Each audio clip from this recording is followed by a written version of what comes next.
अस्सलाम वालेकुम dear students. आज हम सबक होशियार बाश के सफ़ा नंबर 17, 18 और 19 की पढ़ाई करेंगे। पढ़ाई शुरू करते हैं। अनीका, जी मिस, एक बार हमारी गली के एक दुकानदार ने मुझे मुफ्त टॉफ़ियाँ दी थी और कहा था कि घर में किसी को मत बताना और जो चीज़ चाहिए हो मुझसे आकर ले जाया करो। मुअल्लिमा, फिर आपने टॉफ़ियाँ ले ली? अनीका, नहीं मिस, मेरा दिल तो चाह रहा था मगर मैंने टॉफ़ियाँ लेने से इनकार कर दिया क्योंकि मुझे उसकी ये बात बुरी लगी कि घर किसी को ना बताना, क्योंकि मेरी अम्मी ने मुझसे कहा था कि कोई भी बात अम्मी अब्बू से छुपानी नहीं चाहिए। मुअल्लिमा, तो फिर आपने क्या किया? अनीका, मैंने सारी बात अपनी अम्मी को बता दी और अगले रोज़ मेरे अब्बू इस दुकानदार से मिलकर आए। मुअल्लिमा, शाबाश अनीका, आपने बहुत समझदारी से काम लिया।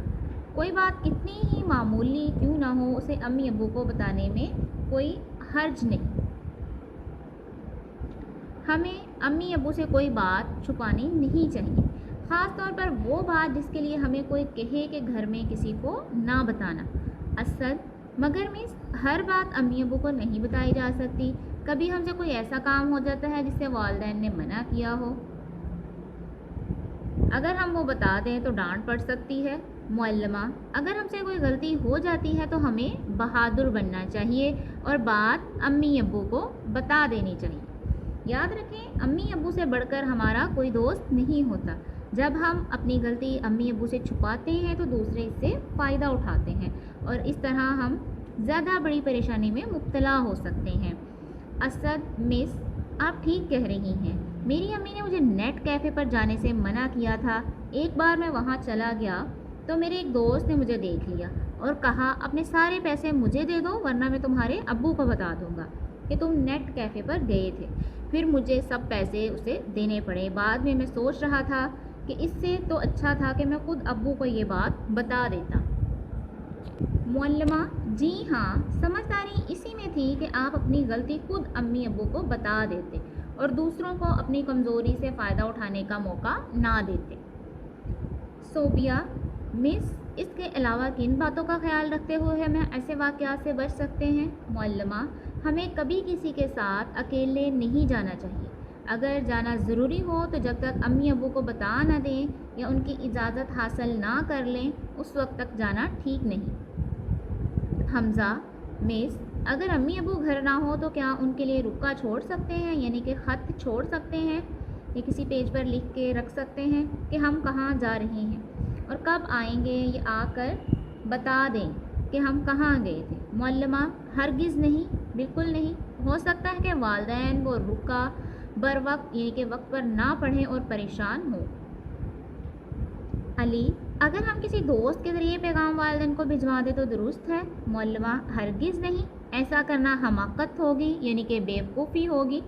बहुत मुमकिन है कि वो दोस्त वालिदैन को ना बता सके और आपके वालिदैन परेशान हों।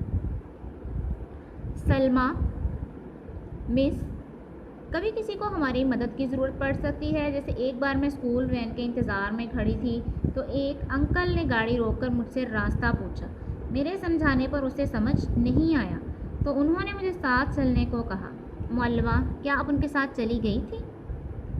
सलमा, मिस, मैं चली जाती, इतने में मेरी वैन आ गई थी। मुअल्लिमा, दूसरों की मदद करना अच्छा है मगर इस वक्त जब वाकई उन्हें मदद की ज़रूरत हो।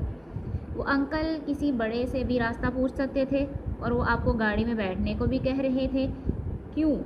जब कोई अजनबी आपसे रास्ता पूछे या कोई काम के लिए आपको अपने साथ आने को कहे तो हरगिज़ ना जाएं और ऊंची आवाज़ में कहें, मैं आपके साथ नहीं जा सकती। समरा, मिस, एक दिन बाज़ार में अपनी अम्मी से मैं बिछड़ गई थी यानी कि जुदा हो गई थी उनसे, तो रोने लगी और अम्मी को आवाज़ें दी। वहाँ और लोग भी मौजूद थे मगर किसी ने भी मेरी मदद नहीं की।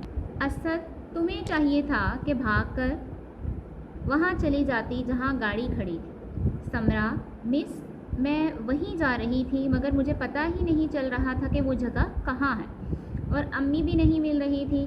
मुअल्लिमा, अक्सर औक़ात ऐसा हो जाता है। ऐसे हालात में ना तो रोना चाहिए और ना गाड़ी की तरफ जाना चाहिए, बल्कि उसी जगह रुक जाएं जहां आपको एहसास हुआ कि वालिदैन आपसे بچھڑ گئے ہیں. اور کوشش کریں کہ آپ کو کوئی وردی والا گارڈ نظر آئے تو اس کو ساری بات بتا دیں، اور آپ کو اپنے امی ابو کا موبائل نمبر یاد ہونا چاہیے تاکہ ان سے رابطہ کیا جا سکے. اسی اثنا میں ایک گھنٹی بجی اور بچے اس موضوع پر گفتگو کرتے ہوئے اپنی کتابیں سمیٹنے لگے. جی پیارے بچوں، تو اس سبق کو پڑھنے کے بعد آپ کو کافی معلومات مل گئی ہوگی کہ ہم نے اجنبی لوگوں سے کس طرح پیش آنا ہے. آپ سبق کے صفحہ نمبر 17، 18 اور 19 کی پڑھائی کریں گے. الفاظ معنی کی دہرائی کریں گے. Thank you.